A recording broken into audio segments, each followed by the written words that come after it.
going to scale. I know we've got all of the answers that we need to right now. Yeah. Like, we can build a business that does ridiculously good things out of the world with the answers we've got right now. Forget about the how do we do the next in the corporate and move on and take it to the US or whatever. Just in Australia, building a business that's doing $100 million in revenue. Self-awareness beyond a tipping point continues. Self-awareness is contagious. If you give self-awareness enough leverage so it can be contagious, then you only have to allow or help a small percentage of the population to reach that tipping point.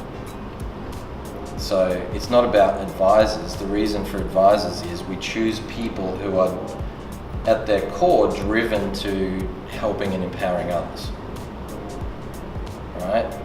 That are also willing to have a public voice. Because not everyone in their purpose needs to have and put themselves out there. So that's why the social media. We just free enough people. It's about freeing people. We free them from all of the bullshit, and then we give them clarity, and then we give them a voice. And if we can do that for people who then also directly empower and help others, then it gets passed on. And that's how we change the world. So that's why advisors. But it doesn't have to be advisors at all. Part of that recognition and part of that lesson is also me going, you know what, before I'm carrying the burden, but I'm also being the leader, right? I'm leading people and these are followers. That's not how it happens. I'm irrelevant.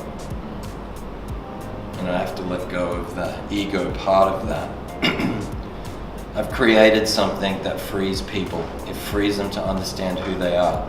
But I'm just a piece of the puzzle. I'm just a vessel for that. It's not about me. And carrying the burden of responsibility and also carrying the burden of the ego of being a leader in that way, that's not how it spreads. So it has to be about we're doing it together. Yeah, you have to be a guide, not a leader. And then it's Paul and John Strange and Brett and Marg and everyone else that they bring in. So yeah, they'll be a leader to the people who are, coming behind them. But once they've achieved tipping point self-awareness, you're not a leader to them. They're your partners. And that's also a fundamental shift. And it's why I have to change the way that I'm doing things. And I recognize that. It's all about in here, it's all about manifestation, what you create. And if you are the problem, you are the problem. And I recognize that for what I'm trying to do, which is I feel bigger than me and bigger than what most businesses are working on, that the biggest thing in the world, that it can't be about me at all.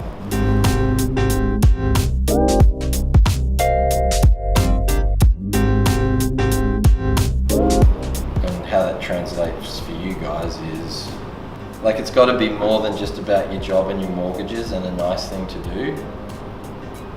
It's got to be, are we actually partners in making this happen? Are we can we bust our butts to get this thing off the ground? And because that's what it's going to take. And it doesn't have to be yes. Doesn't have to be.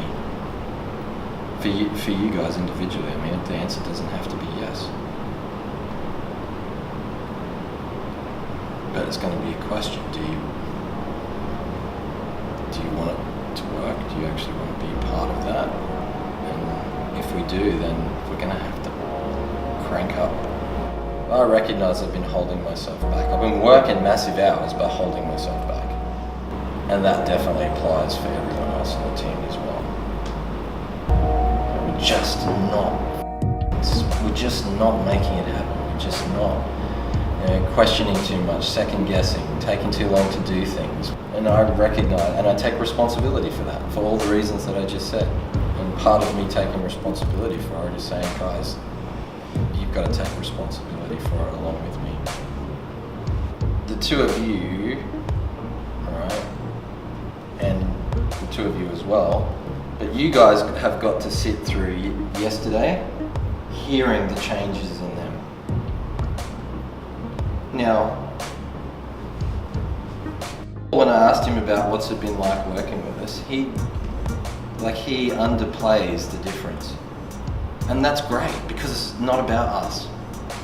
But I'm telling you, when I started working with him, his internal conflict was through the roof.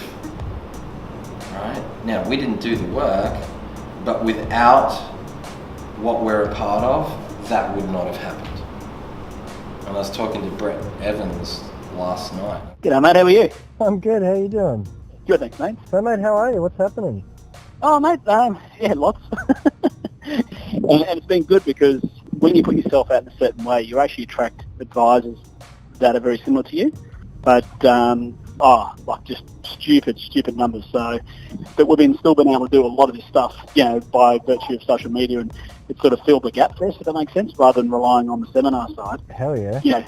I've just done lots more videos, and, we're getting clients off YouTube, getting clients on Instagram, obviously Facebook, LinkedIn, so, it's just not enough hours in the day, still doing the long hours, but, still loving it. That's awesome, dude. And he's just talking me to about his business, and we're doing this, and we're doing that, and we're doing this, and we're doing that. And this is what's happening, and now we're getting this here and this here. And he said, yeah, I remember at the very first advisor edge sitting down the back with, and we're going, wow, this is amazing.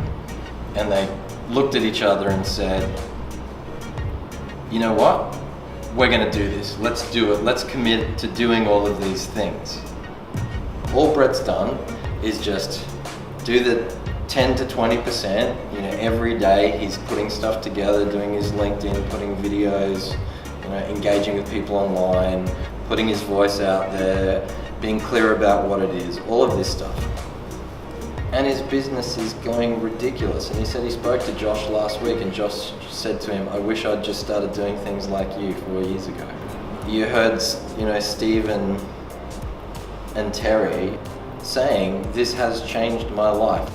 You have to do your best to take it out into the world, and then if we do that, we're actually sharing on an equal footing, an equal wavelength, and social media becomes about connection instead of just creating bubbles and noise.